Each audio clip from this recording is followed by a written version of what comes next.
This lesson is going to be on figurative language, which I am aware will hopefully be all review. I'm going to teach a couple new figurative language terms on another day, but I want to review what we already know just to make sure it's fresh in your head. And I'm also going to give you an extra credit assignment at the end of this short video. Plus, we're going to be working with these words tomorrow in class. So let's make sure everybody remembers what everything is. So I have a sheet in front of you, and I'll put that sheet on Schoology as well so that it's there for you if you want to print it out, if you want to write on it, your choice.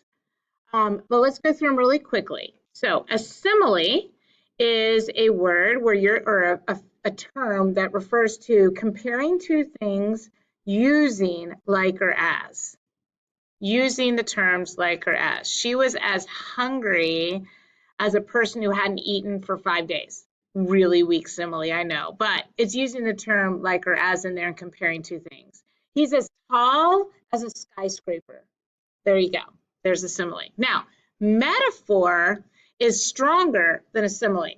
It's where we're comparing two things without using the terms like or as. She's a hungry bear.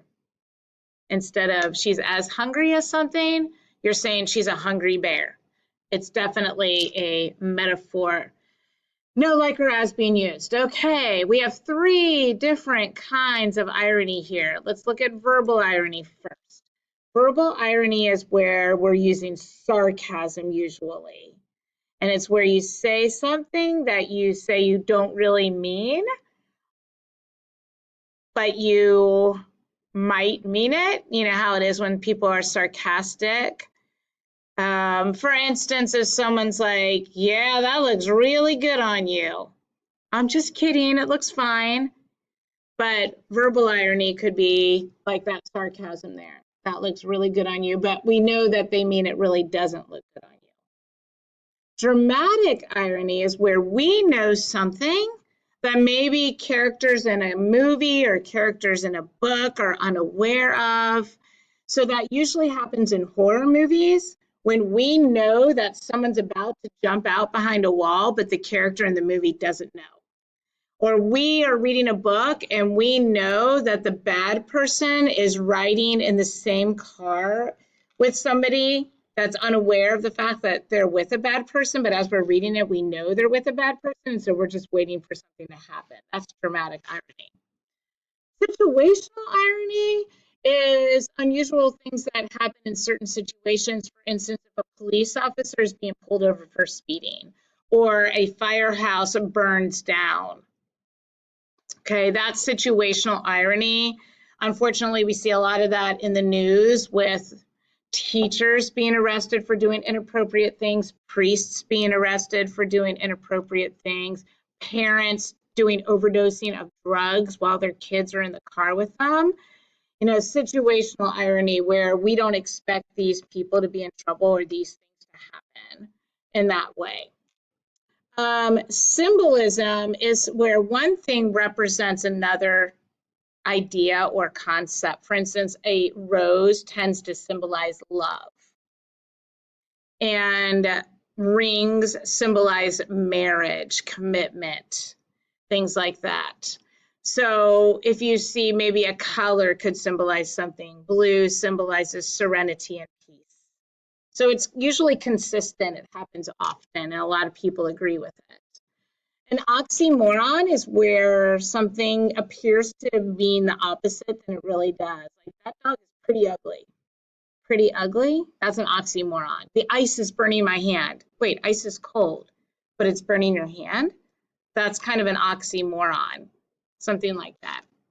Onomatopoeia is a term where the word itself sounds like the sound it's making, like pop, like bam, like kapow. Those would be examples of onomatopoeia. Now, an idiom is where we say a phrase that you cannot take literally. Like, it's raining cats and dogs. Cats and dogs are not falling from the sky. We can't take that literally. Or get off my back. All right, the person might not really be on your back, but they're getting on your case all the time, so you're telling them to get off your back. You can't take it literally. That's an idiom. Hyperbole is extreme exaggeration. Oh my gosh, I'm starving to death. You may not be dying, even though you probably are really hungry and haven't eaten for hours. That would be a hyperbole. I could sleep for days. Well, you probably could sleep for 8 to 12 hours, but probably not days. So hyperbole is an extreme exaggeration. Personification is when you give human qualities to non-humans. So if you are talking about the candle, now I can't think of one offhand. So let's do it with maybe a plant. The plant's vines were smothering me. There we go. So the plant's vines were smothering me, or the plant hugged me with its beauty and brilliance. And those are really weak examples, I know, off the top of my head, but personification is giving a non-human human qualities. Alliteration and assonance are really easy.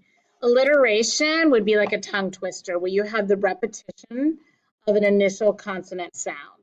Silly Sally sat by the seashore with her seashells, or how much wood could a woodchuck chuck if a woodchuck could chuck wood? It's a repetition of a consonant sound. Wow, sorry, my mind. And then assonance is the repetition of a vowel sound, and Dr. Seuss uses that a lot, like the cat in the hat sat on the mat.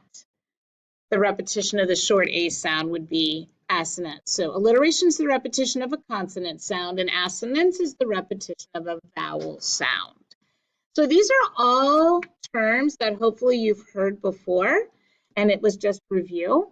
And the extra credit assignment that I'm giving you is that if you walk in tomorrow on Tuesday, on January, I think it's the 15th tomorrow, and you walk in and you hand me a poem that is about either what Martin Luther King Jr. talked about, freedom for all people, desegregation, life, liberty, and the pursuit of happiness, or if you write a poem that has to do with stereotyping, then and it has at least 3 of these examples of figurative language in it, then I will give you 10 extra credit points for this semester.